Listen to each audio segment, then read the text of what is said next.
And welcome back. For our next lecture, we will hear from Seppo Virtanen about cybersecurity and 5G. And it's pre-recorded video, so please make sure to ask questions via Zoom chat and we will send them to Seppo. So the questions will be answers will be later published to questions and answers page. So have a nice lecture.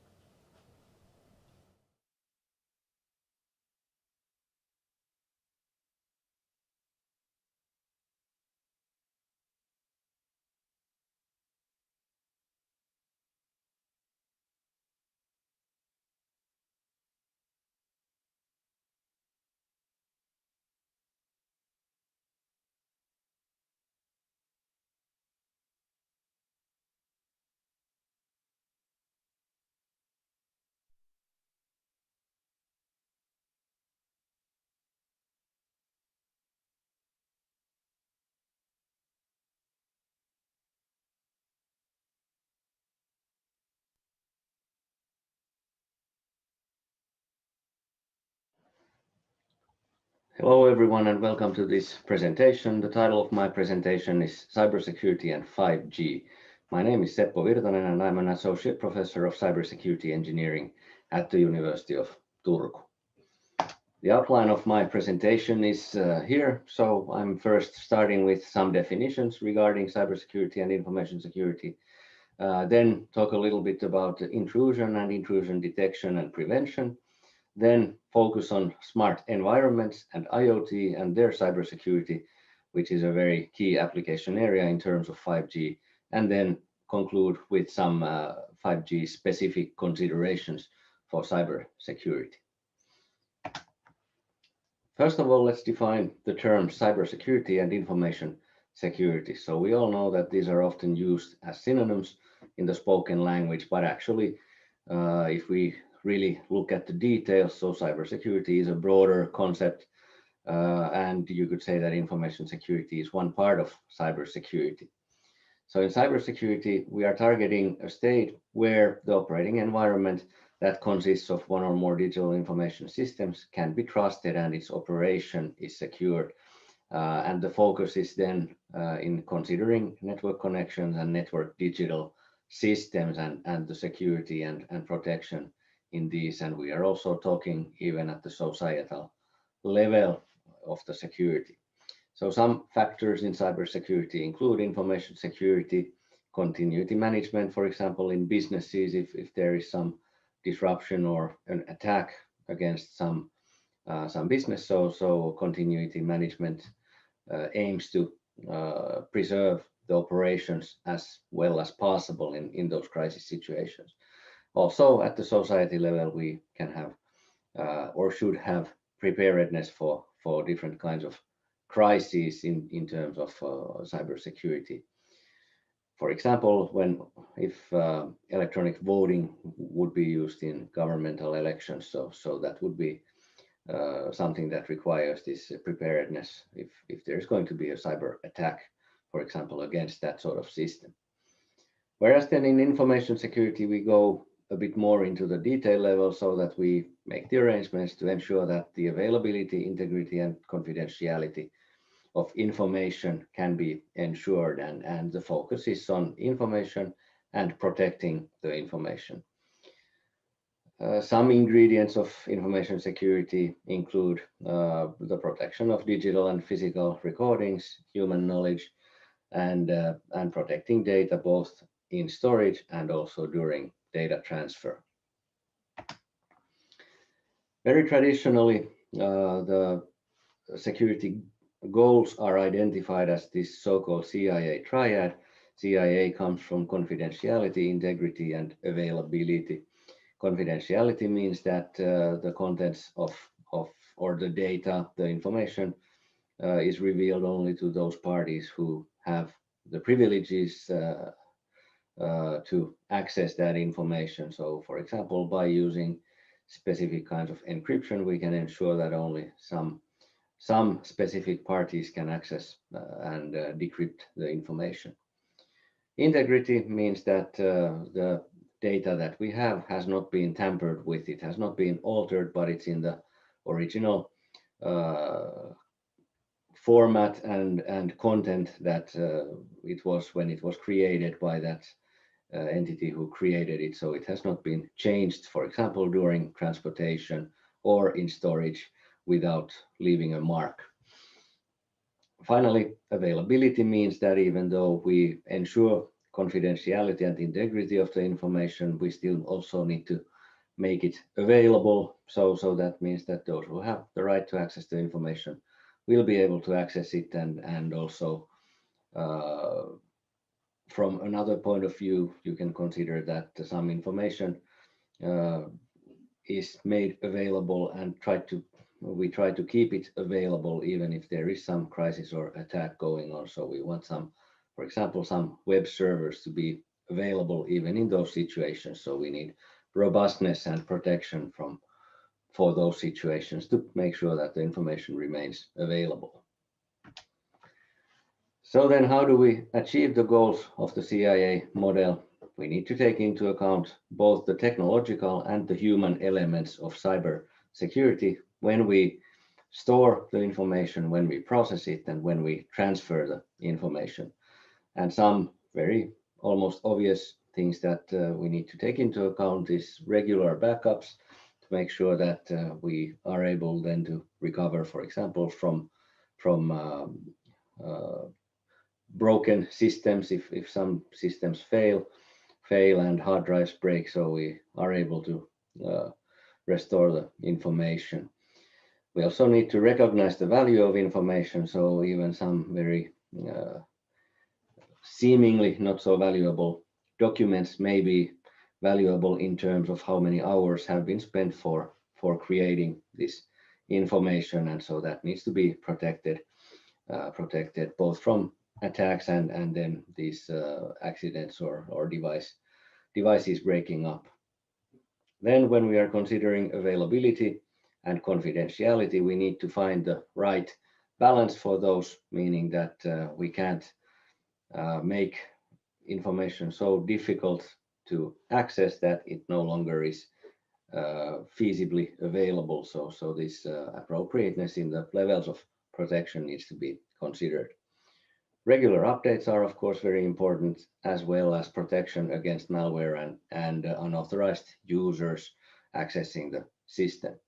And then the human element from the point of view of training the users, increasing their cybersecurity awareness, that should be done on site to make sure that, for example, that employees understand the local cybersecurity policies and have up-to-date knowledge about how they should deal with certain kinds of information. Encryption is, of course, a very good way of assisting us in reaching the different goals of the CIA model, both for storage and transfer.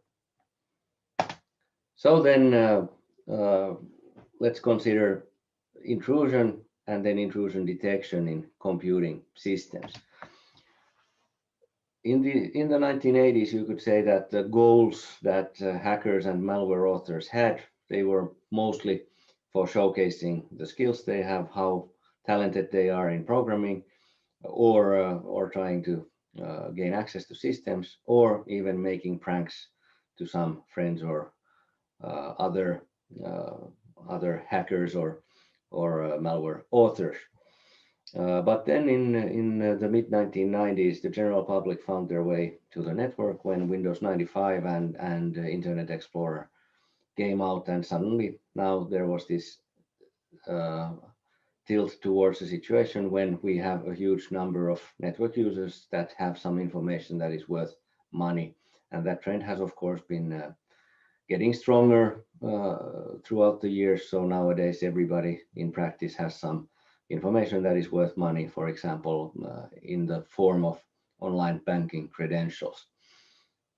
From that time also we saw the rapid emergence of online shopping and spam email. So when so-called regular users, general public, started using the internet, so then this was a great opportunity for, on the other hand, starting this business of buying things online, and on the other hand trying to advertise things online with spam email. And the malicious actors then at this time started also on focusing on some sort of gain, not just showcasing their skills or making pranks, but to financial and political gain. So the goals for a modern day cyber attacker often are either financial, for example, trying to fish for credentials using emails or fake websites or even malware. Also trying to steal them, for example, by using keylogger malware on some system, trying to distribute that, and then the keylogger records all the keystrokes in the system. Health records could be stolen, and then some ransom could be demanded for those not to be released. Identity theft and extortion are also forms of or ways of trying to get financial gain when doing cyber attacks. Then there are also political or ideological goals. For example, for some rival government or organization, try to generate the distributed denial of service attack against their systems so that their servers and networks will go down and nobody will be able to access those. Or espionage. Some kind of similar methods could be used as for financial gain, but now when we are talking about financial gain, this is very often targeted at the general public. But in terms of espionage, probably the target is more precise, so it may be a specific group of people, for example, who are the target of this sort of attack. And then there is hybrid warfare, for example, trying to cripple infrastructure or influence general opinion, for example, in social media. So there are two main ways of breaking into systems, and of course, then these can be combined to get maximum effectiveness. So the technical side is when you try to exploit some technical weaknesses and vulnerabilities that exist in the target systems. This, of course, then requires some technological expertise. So one needs to know what sort of vulnerabilities have existed or currently exist in some systems made by some specific manufacturers, and then how these can be taken advantage of, and what sort of results can be expected in that situation. So there is time and effort required, especially if the target is not known beforehand. So to first do the research and figure out what sort of equipment is being used. This is often this technical way of breaking into system is often such that it includes also attempts for either breaking passwords or phishing for them, or using malware to catch some information that or allow access to some system. But then the other way is to exploit the human element, so-called social engineering, where you try to persuade a legal user to hand out information like passwords. And this, of course, then speeds up the intrusion process because you can skip some of the difficult technical phases if somebody can be persuaded to give you detailed information about the target you are attacking. It's really a big issue, these vulnerabilities. So here is some statistics that I have gathered over the years from the same source. Number of annually reported newly discovered vulnerabilities. So as you can see, they are on the increase all the time. So when we get new software, new systems, they often have some flaws that cause these vulnerabilities, and that's why we need to keep systems up to date and install updates as soon as we are offered them. Very easily you can find out then, for example, from many websites, you can figure out the server software version from the HTTP response status lines and these header comments. For example, here the server announces its version number, and then you could look, for example, for those possible vulnerabilities that are known to exist in that system, and if it's not patched, so then it may be still vulnerable for those. Like I said, so the server weaknesses and vulnerabilities, they are the result of flawed software implementations, or also they could be errors in configuration. So ways of taking advantage of these could be, for example, cross-site scripting, SQL injections, and then denial of service attacks, and a very specific kind of systems also relevant in terms of 5G and IoT is the supervisory control and data acquisition, or SCADA systems that are found in industrial processes and manufacturing plants, for example, to control some processes, and these often are required to be using some specific version of an operating system, and it may be very difficult to apply patches for vulnerabilities, even though these are usually in a separate network. So still there may be a way for a hacker to find their way in one way or another to these SCADA systems, and maybe even cause physical damage, like for example with the Stuxnet malware that was used some time ago to disrupt industrial processes. So then, of course, we want to prevent the intrusions, and for that we can use, for example, firewalls, and then special systems called IDS and IPS systems, intrusion detection and intrusion prevention systems. And also an important thing, of course, to try to prevent intrusion is to have a good password policy, so that the users will have to select passwords that are not easily guessed by the intruder. So then if we are intruded, so we want to detect this intrusion, then we want to mitigate its effects, and then afterwards we want to consider the effects. There is a quotation from a well-known researcher in the field that inevitably the best intrusion prevention system will fail. And so when the prevention fails, then we need to still be able to detect the intruder and stop the attack, and then detect the illegal user from the systems and remove them so that they don't have access and can't return. But then there are also plans needed for the continuity, and also a process for countering the attack, so that if something like this happens, the organization must have some way of trying to deal with the issues. And then afterwards, an evaluation of the events and the adequacy of the organization's own processes is needed. And one thing to consider is also physical information and cyber security. So if the attacker gains physical access to the premises, the target site, and the devices, so then they don't need to break so many technical barriers to achieve their goal. They can install, for example, unnoticeable spying devices using some wireless communication technology that then transmits data to the attacker. They could install malware on site, steal equipment, or destroy equipment, or something like this.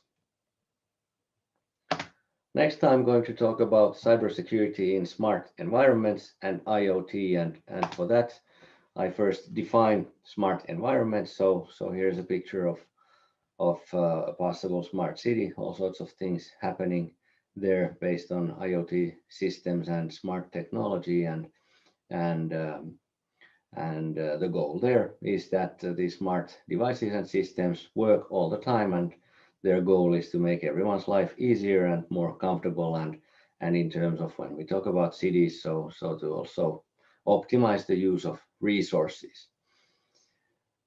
A very key area in all smart environments is data acquisition and analysis, and this data acquisition is needed because we want to obtain information and automate systems based on that information, so that we are able to enable these smart environments. I like to always say that we should consider these smart environments at different abstraction levels. So we have the smart personal space, where we consider, for example, things like measuring our own health-related and well-being related data using smart sensors. Then we have smart rooms where the room is aware of the user, and we could have, for example, home automation as a part of this smart room level. Then we go to smart buildings where we have building automation.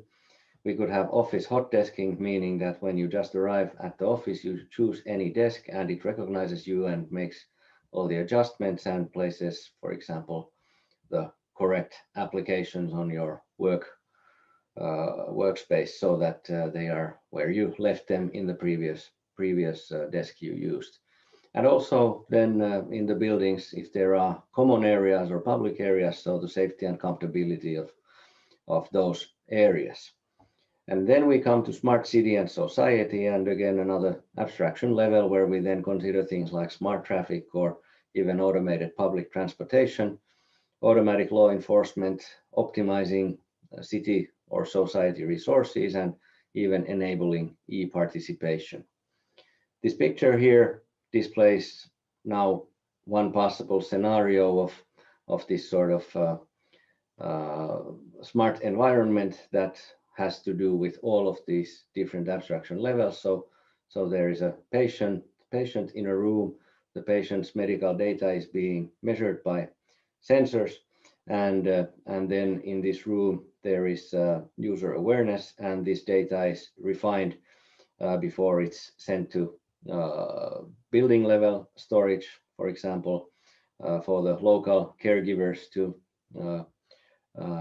monitor the data and make decisions based on it. And then it can also be made available at the larger, let's say the city or society level, even, so that some remote caregiver can access the data and some expert can, for example, then be consulted easily in this sort of environment. So like I said, the smart personal space is often dealing with health and well-being for the individual. And here, for example, you are seeing a smartwatch that is measuring the heart rate and the activity of someone using it. And then we could have, for example, automated insulin pumps or heart pacemakers that can even give you the defibrillation shock if there is some sort of cardiac arrest detected. In smart buildings, then you have automation for function and control, like, for example, automation for lighting and power sockets and door locks. Also heating, ventilation, and general status monitoring can be included in the smart building level.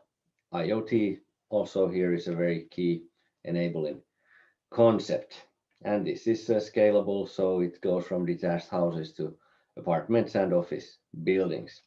So you could say that there's private smartness in your own apartment, but then public smartness in the common spaces and building level safety and security. For example, in case of emergency, the building could know how many people are inside and in which areas. Then when we go to the smart city level and beyond, so we are talking about innovative development utilizing ICT technologies, sensors and devices that gather information that is then refined into knowledge that can be used when we run different systems efficiently and use resources efficiently and conveniently. But now we are gathering data from many different sources, so citizens, devices, and systems, and then this is processed, and this, of course, then already starts to raise a lot of security and privacy questions. A smart city can't function if its design hasn't given attention to all the levels of abstraction in the smart environment. Data transportation is very important in smart environments, and here is just some examples of so-called war driving in a southwestern Finnish city. You can see that there are quite a few Wi-Fi hotspots around the city, and some of them are secure and some are unprotected and some have obsolete protection. But so we have this abundance of data transportation networks everywhere, and this is kind of maybe also could be considered using this resource in addition to 5G, for example, as a backup in providing for smart city communication. When we then think about these smart environments, we need to consider cybersecurity very carefully. If we are not able to make the systems secure enough so that the users will trust them, nobody will want to use those technologies. And that's why it's very important that we don't overlook cybersecurity when doing designs for smart environments at any abstraction level, even though we might have a rush to deploy the new technology so that we could get revenues from for example, manufacturing some new sensors or IoT devices. So the cybersecurity and safety concerns need to be addressed already at the earliest phases of the specification and design. And also the technologies will be or need to be such that the user gets a benefit out of them without making them vulnerable to any security and safety and privacy risks. So security should not be considered as a feature, but rather an emotional response to the overall system, so that you have a feeling of freedom from risk, freedom from danger, doubt, and fear, so that instead of just having a security feature in the system, you are able to have this kind of feeling about the system. In the smart environments, there are lots of concerns then for cybersecurity and privacy. For example, when considering health data, so when we are gathering data from patients and using that for deciding on treatment, either automated or by a physician. So this is very private data and it requires strong protections. But on the other hand, then the sensors and implants that are used for gathering this information and transmitting it, they are very limited in processing power and power supply. So we need technologies that support low power and lightweight, but still a strong encryption, for example. So the traditional security technologies are not directly applicable in smart environments where we might use, for example, 5G for data transportation. In this example, keys for encrypting traffic from the patient's sensors are derived from the individual's heartbeat, so that they are always unique and secure keys, so they do not repeat from one patient to another, but always unique for that connection. And this is one way of achieving secure cryptographic keys without having to do very heavy mathematical computations like in some traditional approaches. But then about this data privacy also, so one consideration is given here that now this smartwatch here is saying that the person who has been using it didn't sleep too well. Nightly recharge is compromised. So now if you wanted to get the most out of this watch, you would create an account with the manufacturer's online service, and then also probably, for example, sync it with some other ecosystem, like for example Google's system if you are an Android user.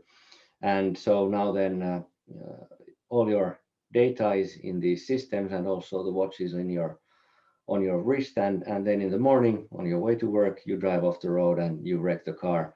But now if the insurance company would know that you didn't sleep too well, so would they refuse to pay? So these are concerns for the future, that this data must be protected so that only those who really need to be allowed access to it have the access, and nobody else. Also, from the medical devices, if somebody would be able to break into the pacemaker defibrillator and then modify its settings, so then they could give this defibrillation shock for someone who doesn't need it, and of course that is very dangerous. And someone could also break into an insulin pump that has wireless settings and modify the dosage so that it will not be the correct amount that is administered to the patient. Again, very dangerous. If we go to then smart rooms and buildings, so in an interactive smart building, the building knows a lot of things. So it has a knowledge of history, like for example, the materials, the building process, and the maintenance history of the building, and then the current and historical data, for example, air quality and moisture levels, water quality and energy consumption, and the user profiles, how and when the users interact with the building and how they live. Uh, Many smart operations like resource management, for example, or scheduled maintenance, fault detection, air quality detection, of course, rely on this kind of data, but then on the other hand, this is data that uh, might be very valuable to somebody, some malicious actor. For example, here you can see this uh, continuous measurement of electricity consumption in one location, and because this is monitored on a daily basis in real time. So then from this graph, you could see that on the year in question, around July 7th, the person who lives in this apartment has probably been on vacation because the consumption of electricity has been much lower than during that month in the other times. So this sort of information could be perhaps misused. Somebody might figure out that somebody is not at home and might, for example, commit burglary at that site. When we go to then smart cities and beyond, so we consider things like smart vehicles and smart ships, autonomous cars, and so of course the big question is that if something happens in these systems, for example, a person is hit by an autonomous car or a smart ship is wrecked somewhere on the sea, so who is liable for that, and how do we deal with these sorts of things? So those are very big concerns. Also, electronic participation in the society is, of course, something that also is a concern. So at the very best, it's very nice and convenient to have this e-participation. But on the other hand, there are risks, like, for example, manipulation of gathered data and interference with the processes, for example, by using denial of service attacks. And when these sorts of events might happen, so then this might lead to the loss of public trust, so that the users don't want to use these electronic systems anymore, and then they are useless, and this trust in the e-participation system will be lost.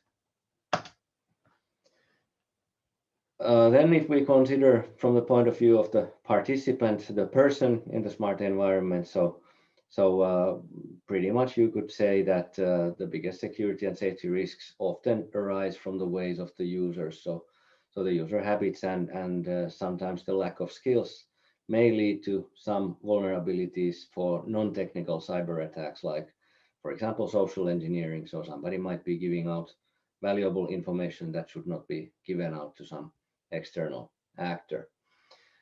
So what is needed is an increase in the user security awareness, and also convincingly mitigating the user security and privacy concerns, so that then we can build trust, and this way we can build more secure and safe smart environments, and these issues also need to be taken into account in the planning and design phases already. Like I mentioned, so smart environments rely on the massive use of diverse data describing the behavior of these industrial and societal systems, and also the individuals. And that means that we need to have trust in the systems that gather, process, transmit, and store the data. And this data may be very personal and private, so it needs good protection. Also, the environment may make decisions based on the data that have an effect on the entire safety of some environment, for example, or an individual. So, for example, these personal medical implants, automated traffic and public transportation, and even water, heat, and electricity as parts of some cities' infrastructure could be affected. when we are using technical systems, so we can pretty much expect that some previously undiscovered vulnerabilities are probable. And so what we need to do is we need to look at these cybersecurity, safety, privacy, and trust issues from all the abstraction levels. So from the point of view of the individual, the society, the infrastructure. So then let's look at this cybersecurity in the 5G context. Basically, almost everything I have been saying so far applies directly also to 5G enabled environments and the communication using 5G. So in terms of smart environments, it will be very vital technology, enabling technology, especially when we think about the building abstraction level onwards. So we have the massive IoT and mission critical IoT types of communication for 5G, where we want to have low power consumption and on the other hand robust and reliable connections for communication. So basically, if we consider the smart environment context I was talking about previously, so all the identified risks and threats apply to this 5G implementations of smart environments. So these are not just 5G technology dependent, but the entire system that uses 5G needs to be considered from this point of view. Then from the broadband user side, so from mobile broadband, 5G is expected to provide us with previously unseen communication speeds in wireless cellular network technology. So no technology before 5G has been able to achieve such high speeds, meaning that with the low latency and high speed, this will be the de facto easy choice for many consumers who are looking for fast internet connections for the daily needs. And again, we are facing the situation that like with any internet access method, so also the risks in terms of intrusion and stealing information and having the financial, political, ideological goals in terms of hacking. So these will also apply to systems that are using 5G as the communication method. So then what sort of drivers do we have for this 5G security era? We have new service models here. So we have the high speed, that's for the mobile broadband, but then we have for the IoT side, we have the low power requirements, and then we have this mission critical side, critical reliability needs to be addressed. So new models, and all of these have different kinds of requirements for security. So we need for some systems we don't have to consider the processing burden so much as for some other environments where we have low power and not very high speed processing power available. So we need to have these lightweight solutions.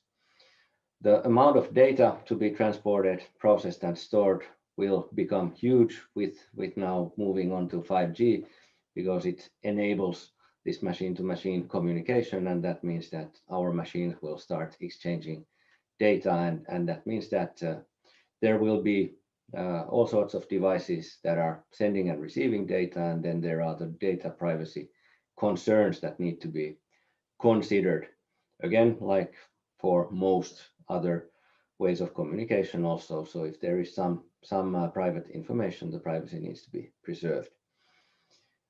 Also, the number of new network devices will increase very greatly. So we will have countless new devices like IoT devices, sensors, smart environment enabling devices, and we are getting into this everything always connected. So this means that we will have a huge increase in vulnerable devices and also the threats faced by these devices. So even if there is adequate protection at some specific level in the protocol stack, so if the device is poorly protected, so this will still be potentially dangerous, vulnerable for the entire users network.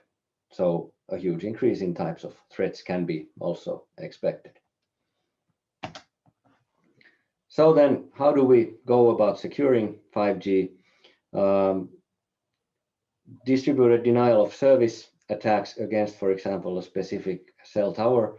So detecting these, that's more maybe 5G system level consideration. But if there would be this sort of attack against the radio side, so then this would require rerouting the traffic and trying to mitigate the effects of the attack. When we think about then the 5G enabled devices around the world, so these millions of IoT devices could be then with some malware, for example, or if those devices are otherwise poorly protected, so these could be turned or made a part of some bot network, and this way a completely new attack surface is created. So we have millions of devices that could be then launching a simultaneous attack through the mobile network. So radio network protection from misbehaving devices is also essential and needs detection, logic, and intelligence. Building trust between the systems and mutual authentication between the user and the network is required. So the network can authenticate the users reliably and make sure that they are allowed to use the network. And on the other hand, the user is able to authenticate the network reliably so that the user will know that it's a legal network that the connection is being made to, and not some rogue cell tower, for example.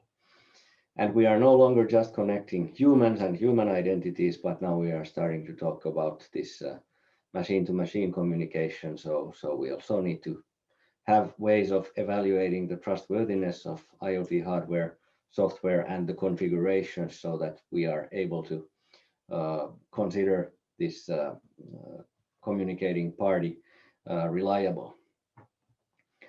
Then, when we talk about these small devices, sensors, and IoT devices using 5G, so we need to consider security from the point of view of energy efficiency. So on the other hand, we must ensure secrecy and privacy for data that requires it, while we also preserve power. So that means that we need to have lightweight approaches for cryptographic implementations. Privacy protection, I already mentioned, but then also this compartmentalization is very important, and this is managed, for example, with slicing. And on the other hand, we can also use cryptography, so that even if some area or reserved bandwidth has been compromised, so with compartmentalization and cryptographic protection, we can still maintain the other compartments so that their operation is preserved. As a reminder about the connectivity in the network, so now when we talk about networks like 5G, so we are talking about this last mile protection encryption device. So we have the home user, we have a computer or a mobile device, and then this network protection is only for the last mile, but then we need to consider also the end-to-end level protection. So then multiple layers of security are needed, and encryption, it's not enough to have it just in the last mile connection, but then we need to also make sure that the end-to-end connection is properly protected, so that the data will not fall into the wrong hands during transportation.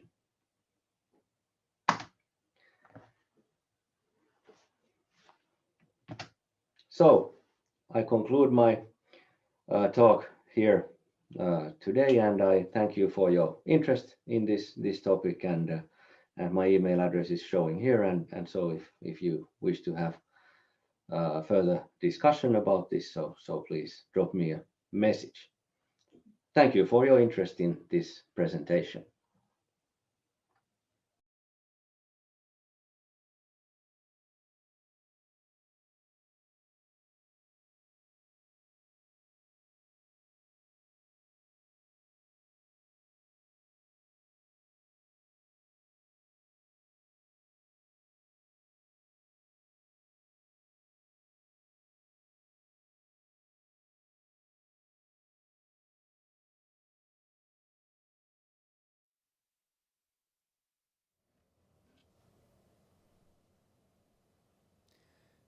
Hi and welcome back to 5G Hack Demo. Thank you for attending lecture. Next lecture will be Preet from Taltech University and it will start at 2 p.m. So now we have 10 minutes break. See you at 2 p.m.